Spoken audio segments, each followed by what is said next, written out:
I want to share with you the biggest secret to success. And I believe it really comes down to one thing.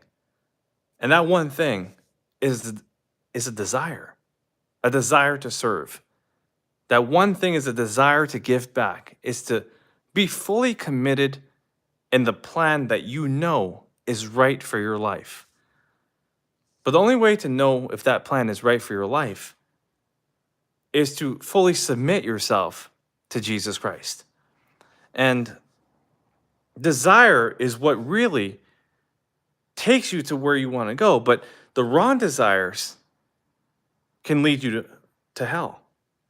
The wrong desires can lead you to hell. It can lead you to the wrong place. And the right desires can lead you to heaven. It can lead you to the right place. And so you have to understand that God is always speaking to you. He's always saying exactly what it is that you're supposed to do. But you have to be able to listen. Because if you want to know his will, then you, my friend, have to be still.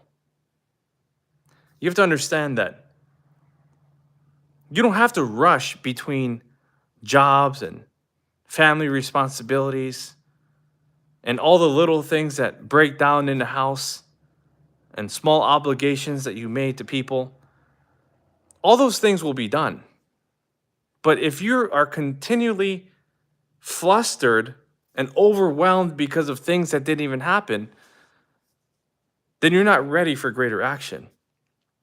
And so you have to remember that all of it is about intention. All of it is about having a desire to do what is right. And not everyone has that. You know, we think that, especially if we're innocent and we're clear-minded, and we believe in God and we believe in what Jesus Christ is doing, we want to believe that everyone has the right intentions and that everyone is going into the right direction.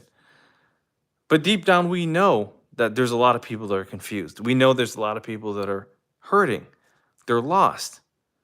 Some people are so unhealed that they don't even know that they're in the detriment, that they have traumas and thoughts, concerns, feelings, and situations that they have not even figured out yet, right? We all have conflicts. And so when we have a desire to do what is right, but those conflicts come in and they intervene, these dilemmas, we have to understand what they are. Because if we don't, we're going to be confronted by them eventually. And if we don't handle them at age 15, well, we're going to have to face it at 25. If we don't handle it at 25, we're going to have to face it at 35 and 45 and 55. And so what you have to do is to recognize the facts. Because you can have a desire to make it, right? You can start your own company. You can be a mom or dad of 5 kids, right? You can build your own garden. You can travel to a different, continent if you want. You can do a lot of different things. You could become a multi-billionaire. You become a major politician, an actor, right? You can do a lot of different things, right? You can have all these desires, but if you don't understand the interception of what could happen, then you're not going to be able to get past that level that you're currently at.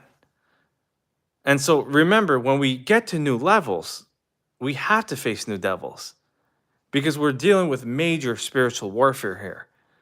We're not dealing with like a clear-cut path. This is not mathematics, right? Math can be solved. And remember when you had to prove it and there was a sequence and okay, even if it was algebra and it was hard, no matter what, there was a definite answer. Well, success is like that, except instead of it being concrete like math, it's abstract.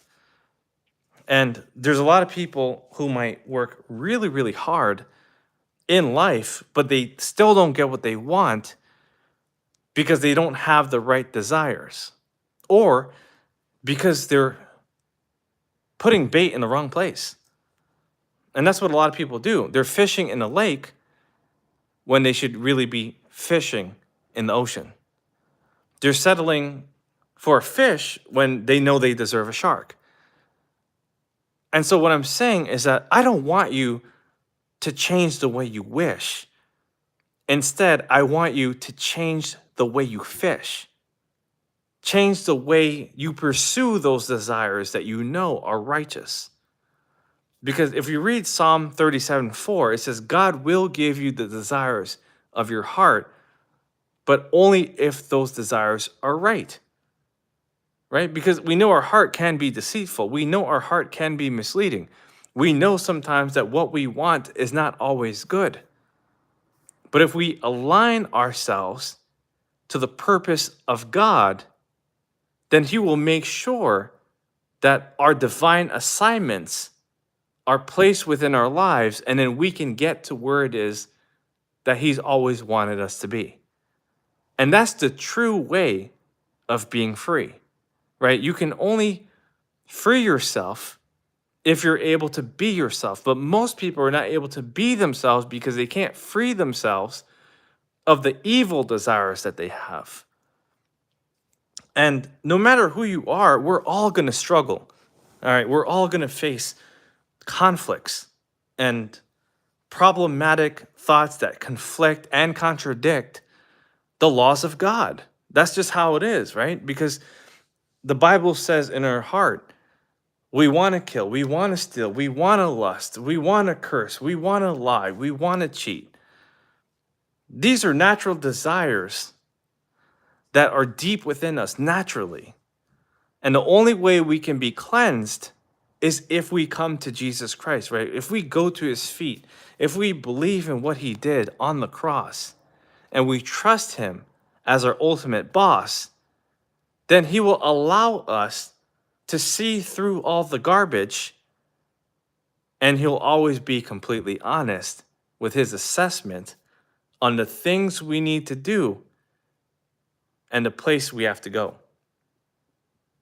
Because it's not easy to figure this thing out by yourself. A lot of people every day, right now, there's somebody trying to figure it out.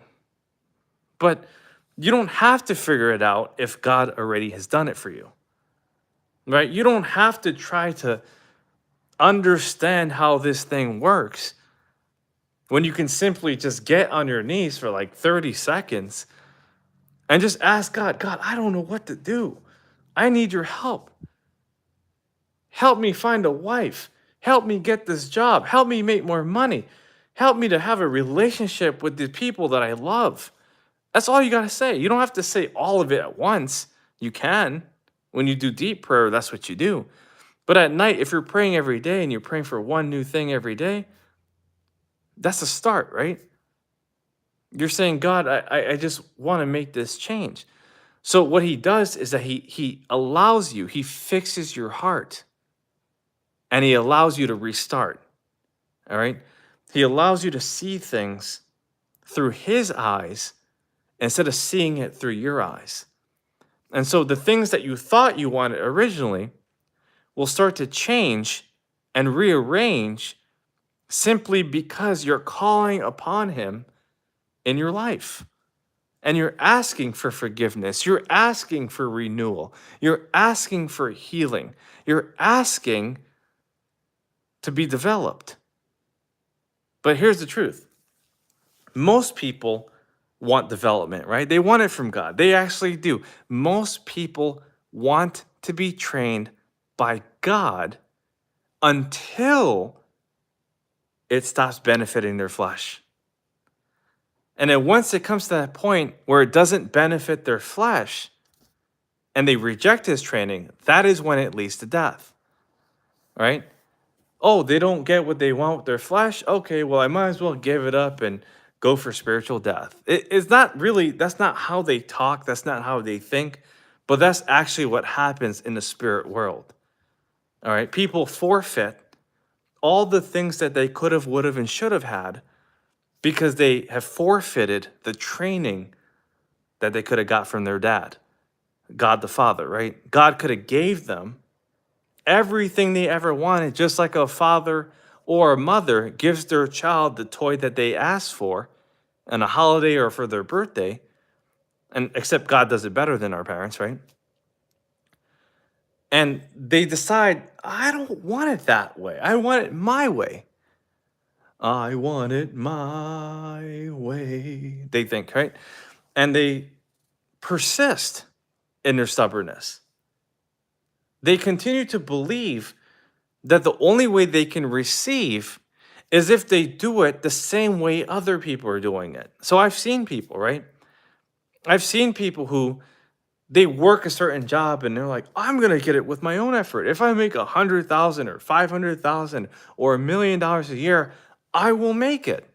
And then you get there and then you think that money is gonna solve all your problems, and it does solve a lot of problems. It solves a majority of the problems that you have temporarily, but it doesn't solve the problem of fixing your soul, right? It doesn't give you fulfillment in God. It gives you fulfillment in the world, but it doesn't give you fulfillment with the Lord. All right? Money gives you fulfillment with the world, but it doesn't give you fulfillment with the Lord. All right? Now we need money. We like money. We enjoy money, but it's just paper. All right? It's just cotton. It's something that will eventually rotten. All right? Cotton will rotten. And we have to realize that it's just a temporary fixture that people have set their eyes on for their whole life, right? Their desire for money is so strong that they become a slave to it, right? They want to pay their bills. They want to put a roof over their kids' head, send their kids to college. They want to get a car. They want to do all these things. They want to buy a gun or buy some food or jewelry. Everyone has their own different quirks, right? Someone might not want to stash up a bunch of liquor, but they might like a bunch of wine, or maybe they don't even like all that stuff. They just want a bunch of books, or they don't want a bunch of books. They want a bunch of cars, or they don't want cars. They want women. No, they want to travel. No, they want to give all their money away to different countries, right? We all have different desires, and some of the desires are good, and some of the desires are bad. And so we have to come to God and ask him, Lord, what is the right desire to have? Now, if you say, God, I want to have a nice car, and it's right for you to have because of who you are and what he's doing in your life, then he'll give it to you, right? If you say, I want a Rolls Royce, and that's the right thing to have, then he's going to give it to you, right? He's going to bless you with it. I remember the first time I got a Mercedes, very nice car. I remember thinking to myself, man, you know what? I need a Mercedes. Like, I don't want to do a Toyota. I don't want to do a Honda. My desire is righteous because I know that the Mercedes are in the lots. I see them on the streets. And the amount of work that I've produced, the results that I created, warrants me to be entitled to a car that's manufactured in this fashion. And I know that it belongs to me because I feel that connection, right? So it's not like I'm connected to the brand, but I'm connected to what it is that I want. And I know that I deserve it because I'm living on purpose. And I remember one time, and then when I couldn't afford it, I remember seeing like the guy, there was a time when someone delivered it. They came to my place and they're like, here's a car, take a look at it. It was brand new. It wasn't the color I wanted, but it was the type of car that I wanted. And I was like, you know what? I love this Mercedes. I'm going to get it. I remember for a full year, I was thinking like, I'm going to get a car like this, but I'm not going to get it in that color. I'm probably going to get it in black. I'm probably going to get it in a color that I believe in, not silver, right? Nothing against silver cars, but I've had silver Mercedes before, by the way. My first Mercedes was silver. So I didn't want like a second one. That's really the reason. And in that specific color, there's so many different metallic silvers. But anyways, and I remember desiring it for one straight year. I believed it. And I asked God, do you want me to have this? Do you want me to afford this? Do you want? And the next thing you know, I had the perfect credit score, perfect situation, saw the perfect vehicle with the perfect pricing, and I went to go buy it because it felt right. And it was because I was following the plans of Jesus Christ. Now, if someone wants something that they're not supposed to have, they're going to feel a lot of strain. There's going to be a disconnect, right? So for me, the Mercedes was like a connect. It was like, yeah, I can see myself. I test drive this car. I know it's right. It feels right. It looks right. Like I studied everything, the specs. It was easy to do. It came naturally, and that's kind of how we have to configure ourselves, right? If we're doing things and it is happening naturally, it's very organic. There's no strain. There's no pain. There's no veins like coming out and like making us worry and panic and fall into overwhelm. Then that's how we know we're doing the right things. Now, there's cars that I wanted that I try to get that I couldn't get because I wasn't ready for it, right? And I strained for it. And I'm like, it didn't, right? But you have to go through the hard in order to understand how to go after the easy, right? You have to sometimes chase the wrong desires in order to understand that it's not for you, right? Like when I was young, I chased younger women. No, not younger women. When I was a teenager and I was younger, I chased women who I thought was supposed to be with me, and they weren't supposed to be with me. They weren't cut out to do the kind of work that I'm currently doing, and God already knew that far before I could even told them, right? And they even knew it, right? I was 14, 15, 16, 17, facing all these rejections, thinking, am I the one with the problem? And it wasn't that they had the problem, it just wasn't right. And it didn't work because it was too forced. And then the moment I relaxed, I remember thinking to myself, the right woman is going to come. And I eventually met her. And things worked out, right? And so what happens is that we often meet people, we often meet situations, we often go to places and see possessions and deal with circumstances that come naturally. It's so easy because that is exactly what it is that we're supposed to have. But then when we meet a certain thing that is so hard to get and it's elusive and it's like confusing, that's not what's right for us, right? So if you feel like that at your job or in your relationships or in your health even, then you got to confront this, right? You can't let this become your reality. You got to start to change your mentality. You have to start to realize like there's a reason why this is hard. I've seen people, for example, they try to become actors or they try to become musicians or they really want to play sports, right? And they just don't have what it takes, and they think they do, they're like 25 and they think they're going to make it as a basketball player and they're like 5'9" and they don't see the reality yet, right? Or someone's trying to do Broadway and they see stories of, oh, this person made it when they were 45 and I'm 42 and I can make it. But they don't have the talent. They didn't do the skills.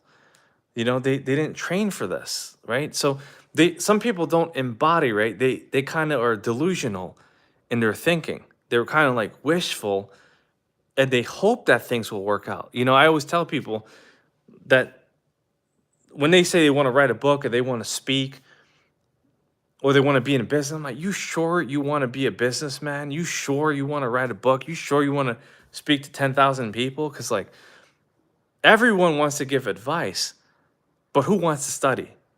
Everyone wants to make money, but who wants to do what millionaires do? Everyone wants to own real estate, but do they want to do their diligence, right? We all want to be athletes, but do we want to train, right?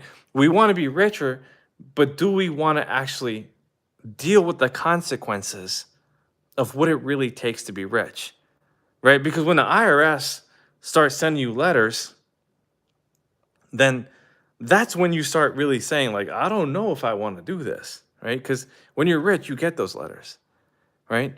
Unless your accountant is secretly working with the IRS and they're like in compliance with everything all the time, which is rare because no one understands the IRS, not even the IRS, right? And by the way, if you're coming from a different country, the IRS is a tax system in America called the Internal Revenue Service. But as you can see, there's so many things that are they're so complex. And it's not just concrete, it's abstract, right? It's not like, oh, if I just do this 500 times, I'm going to get there. No, sometimes if a lawyer wants to be a lawyer and they go take the bar, they might fail the first time. They might say, I want to be a lawyer by the time I'm 23, but they might not do it until they're 26, right? They might have been on a fast path, but life happens, right? And so God is testing us to see what we're really willing to do, right? How far we're really willing to go. Because a lot of people fall short. A lot of people are willing to quit before they go after the thing that they really want. And I see this all the time. How many times have people written a book, but they didn't finish it, right? Because it's so hard, right? I've written so many books. Look, I have some right here. This is one of my newest books, $1 Million Advice for Business. And basically, like, this book is not easy to write. You know, this book took me it took me a year to write 7 books. Actually, I wrote 10 books, but I published 7 books. So writing and publishing is a whole different thing, right? I've written like 100 books, but I've only published 13 of them. Right? There's a lot of books that have not been published because it takes a lot of work. You gotta edit, you gotta format, you gotta create the book cover, you gotta get the ISBN number, you gotta do copywriting. There's so much involved, you know? Same thing with speaking. Like, I see people, they're like, I want to speak. I want to start a YouTube channel. I'm like, then just start a YouTube channel. Just do it. And thousands of people have reached out to me and they said this. They're like, I want to start a YouTube channel. Because, I got way over 500,000 subscribers. And they're like, I want to, and I'm like, okay, well, just start. Send me your first video. And then crickets. I don't hear anything for weeks, months, years. Never hear back from them. I'm like, just send me the video. I want to talk about my preachings. I want to talk about, how to do it yourself and stuff like that. I'm like, okay, just send me a video. How do you do it? Okay, well, look up a video on how to do a video. You want to be on YouTube? Be a YouTuber. Study other YouTubers. You can't be a YouTuber without studying a YouTuber. I don't get 500,000 subscribers plus for doing nothing. It takes a lot of work to get someone to trust your work, to trust what you're doing, to trust where you're going, and to say, I like this guy. I like this girl. I'm going to follow them. I want to see what they're doing in the future. That's a lot of effort. A lot of people sub because they believe that you're going to do something. And then next thing you know, the algorithm wants to do their own thing, And the algorithm, I've been doing this for almost 12 years, dictates a lot of things. I was the first YouTuber to ever do what I'm doing now. And I'm a pioneer in this game, And no one has ever done what I'm doing, right? Like, when I started and I wanted to write books and speak to people, the only path really before YouTube, because I started before YouTube was big, was to go out there and give speeches. So I did that 1,000 times. And it was just I realized I could only reach thousands of people in a month at the most. And even though, it's nice to meet people and talk to them and shake their hands and sign books and take photos and all that, it was difficult moving forward in this world, being in that position. So I was like, I got to be on YouTube. I got to speak and teach. And nobody was doing it. When I started about 12 years ago, YouTube had no self-help teachers. Sometimes people would make a video and it would just be a random one-off video. So we're talking about desire. I had a desire to want to be the best teacher possible, right?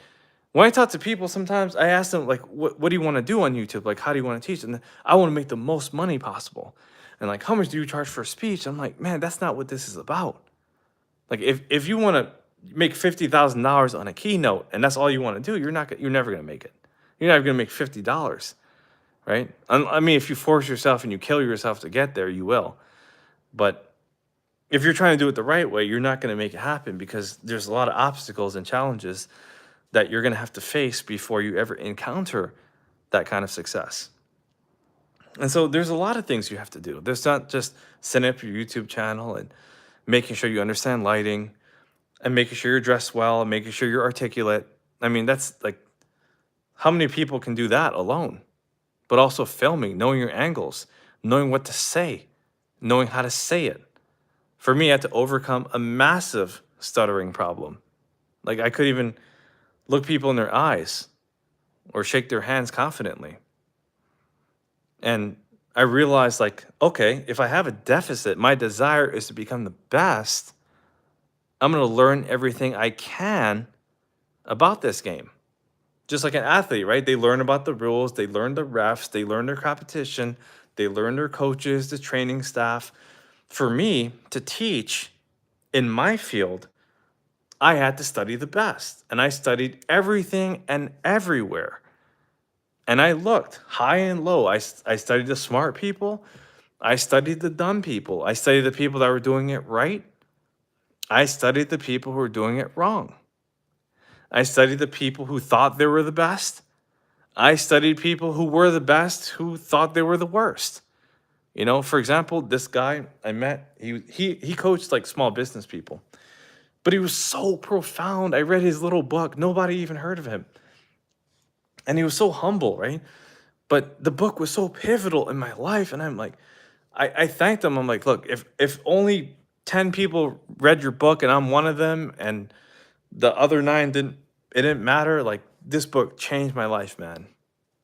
And I'll never forget even the simplest people along the way. Like I remember I went to a conference in Philadelphia and there was this guy, he was a shoe shiner. He shined my shoes. And I asked him, like, you know, you've been doing this for 60 years. His name was Willie Green. And he was like 83 years old, I think. And I was like, what's the biggest secret to success? And he was like, young man, mind your business, young man. Mind your business. And I was a kid, man. I was like 23 years old. And I was like, man, this is profound. Like what he just said is so deep.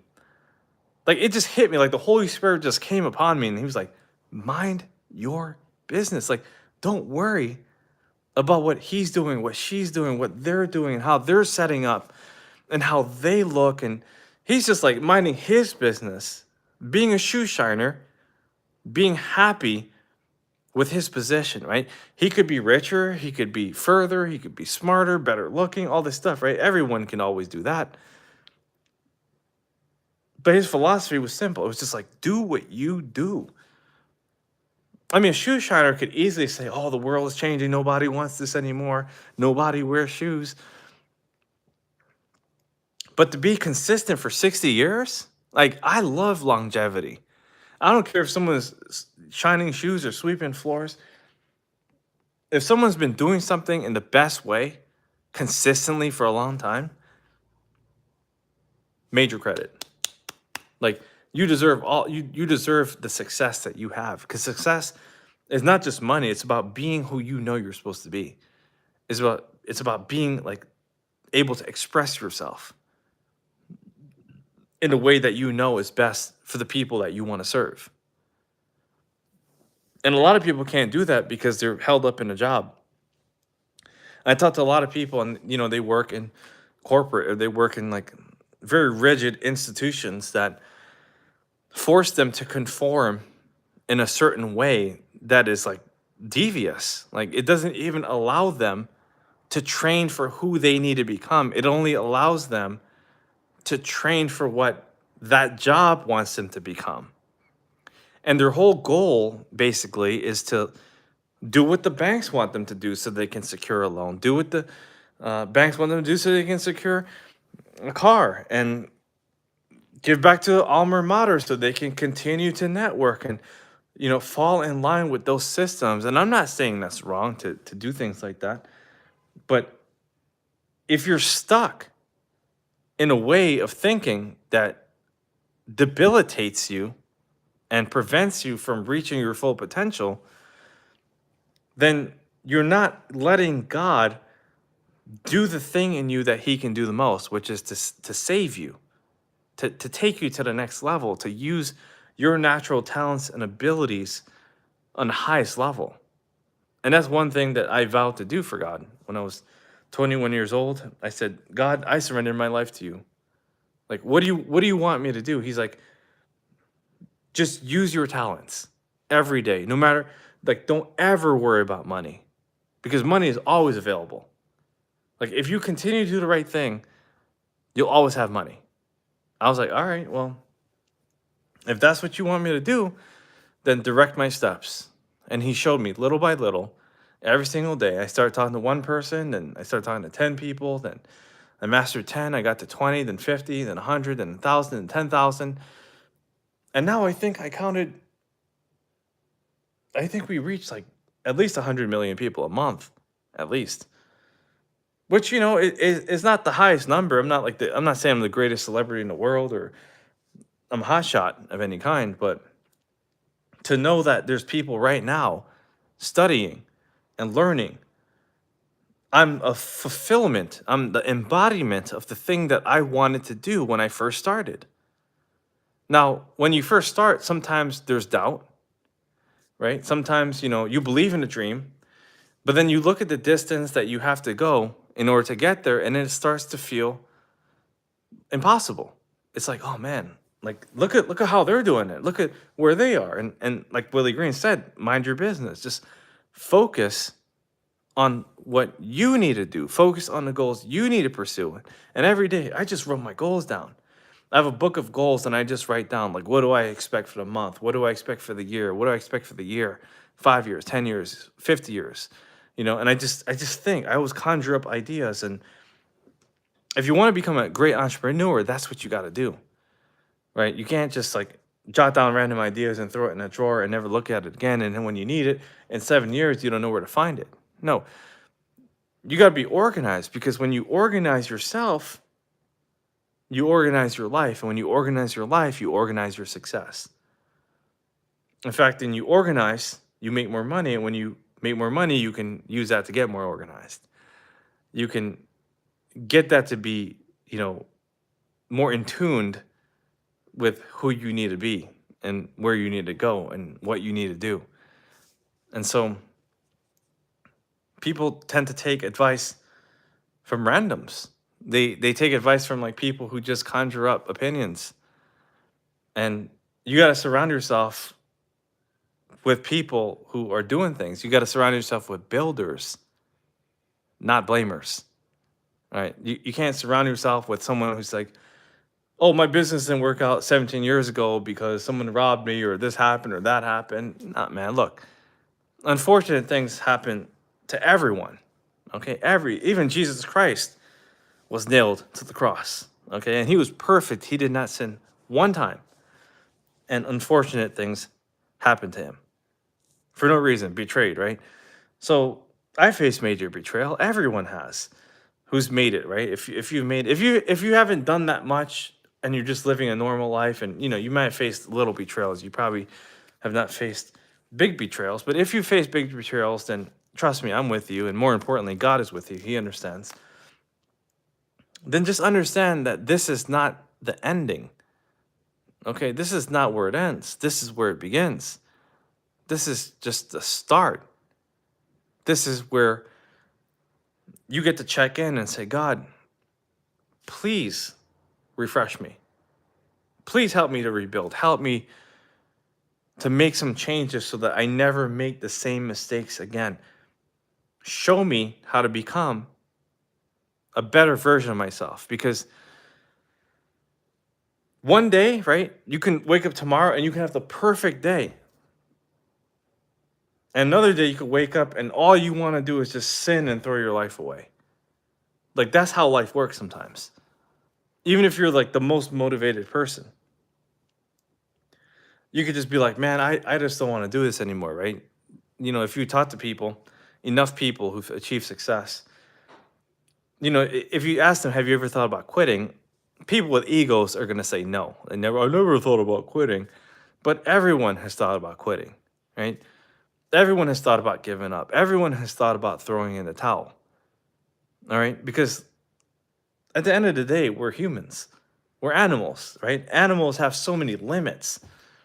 Humans have so many limits, right? We have so many things that we can't do. Now, I know we're unstoppable. I know we have so many things that we can do, but there's far more that we can't do, all right? We can't change the weather. We can't live to 180. We can't, lift something that's way greater than what normal performance requires. Like we have so many limits, and the only thing that's unlimited is God. So when it comes to doing the things that we're actually supposed to do, we actually have to call God up and say, "Yo, God, what are we doing again? Like, remind me of the plans. Oh, is that what we're doing? Okay, okay." And then you check in, and if you continue to obey, then God will always show you the way. He's always going to reveal the plan. He's always going to show you the plot. He's going to give you the path. He's going to help you to become the best version of yourself. So, to summarize, everything can be achieved. Everyone can get to where they want to go. But in order to get there, you first have to know what you want. You have to have a desire, right? You can't get anywhere if you don't know where you want to go. Right? The captain of the ship is not going to get to his destination if he doesn't have a plan, if he doesn't know where he's headed, right? So you have to know where you're going. You have to know where God is taking you. At least have a general vision of where you think that's supposed to be. And don't get caught up in thinking that it's just your family, or it's just career, or it's just your business, or it's just living in this house. That's very limited. Because if you think that and then something changes, you're going to be very upset for a long time. And thankfully, God does protect a lot of people who are supposed to be in a house for the rest of their lives. Or they're supposed to actually have a spouse that doesn't leave them. Or they're actually supposed to work a career and retire successfully. But that's actually only a small percentage of people.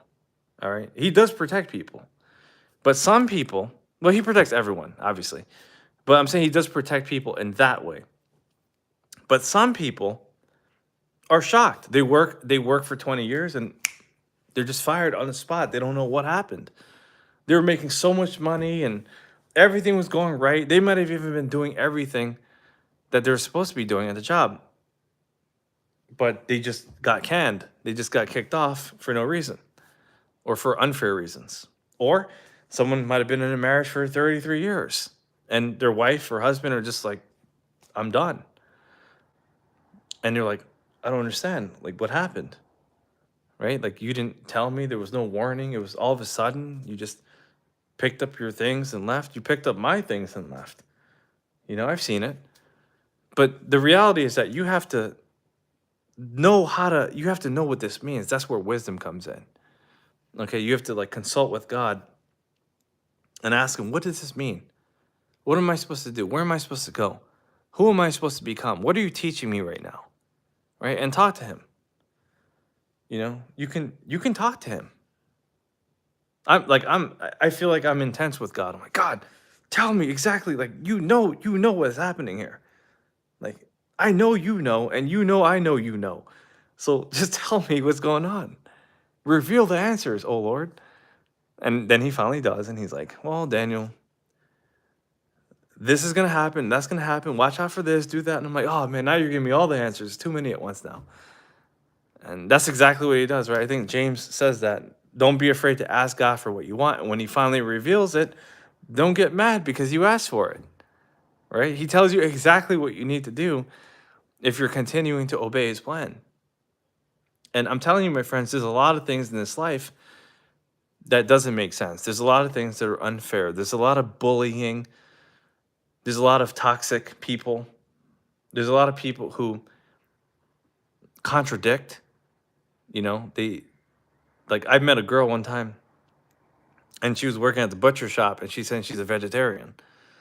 I'm like, come on, right? Or someone was working at the bank and they said, "My dream is to be in real estate." I'm like, have you ever inquired about real estate? Have you read a book on it? Have you looked at, Zillow or Redfin.com or what kind of property? And like, no answers, right? Sometimes people are like that. Very contradicting creatures. I've even met, a lady one time. She was like, "I hate men, but I want to be married."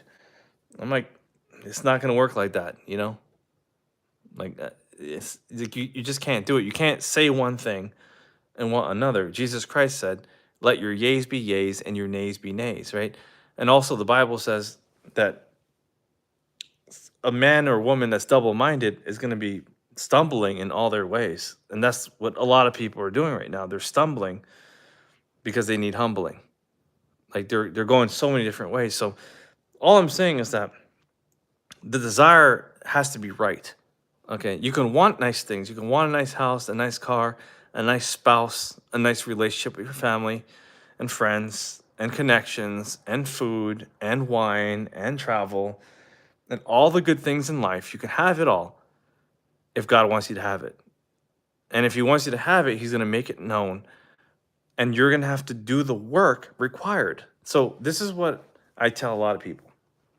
I'm like, think of what you want, right? Let's use money, because money is a numerical value that can it's a definite number that you can say that you want.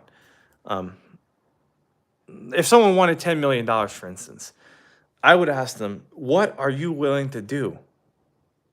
And how long will it take for you to do those things to get to where you want to go? So if you want $10 million, let's say it takes 20 years.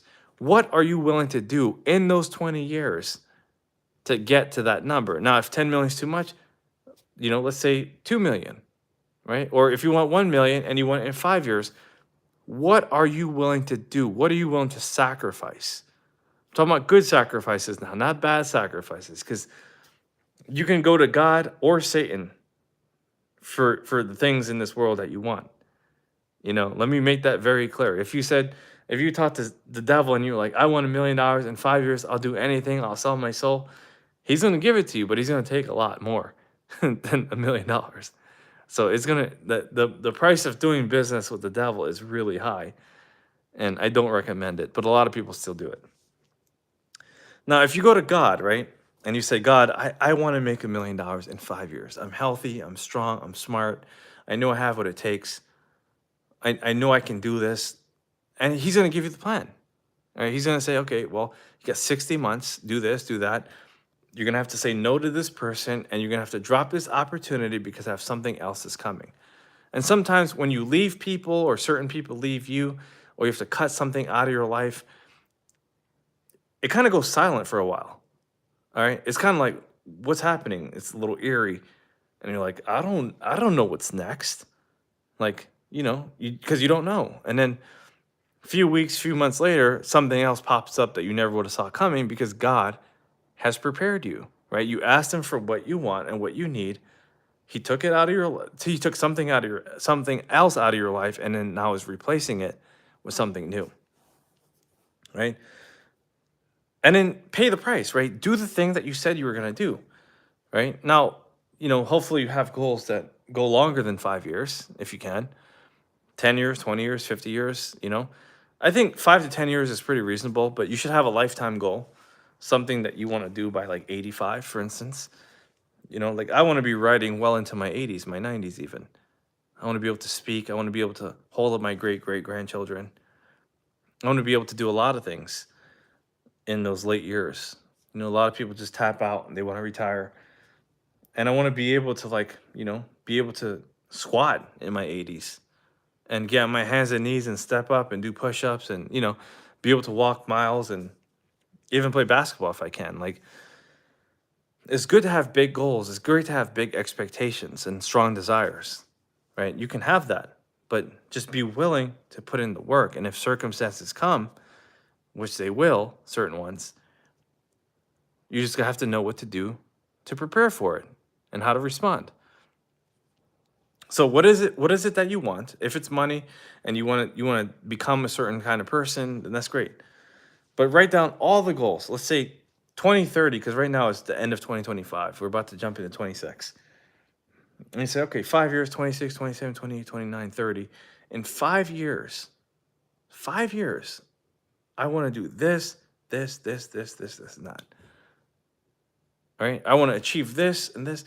Make sure it's right. Don't just say you want to be a nurse because they make $80,000 a year in your jurisdiction. Like don't just go for things just because it's money. Don't just go for things because your sister did it or a friend is doing or someone on YouTube or TikTok is saying to do it. Do it because you really want to do it, and more importantly because God wants you to do it. Okay? And then decide what do I have to exchange in return for this, right? I told God exactly what it is that I knew he wanted me to do, and then he's corrected me many times, too many times. And he's told me directly, like, this is how you need to do it. Oh, you thought you were going for that goal. Uh-oh. Well, God, I thought you wanted. Oh, no, no, no. I want you to do it this way. Accept that correction, because that correction is his direction. His correction is his protection. His correction is his affection towards you. Like a father who loves his child, he's going to redirect you and allow you to see things way differently than you've ever seen them. So accept it. And that's basically it. That's all you got to do in anything, right? So if you want to talk about your goals and you want to work with me upcoming year, just reach out, Mr. Daniel Alley at gmail.com, or just go to danielalley.com. Easy to find. The information's in the description as well. But I help people from all walks of life.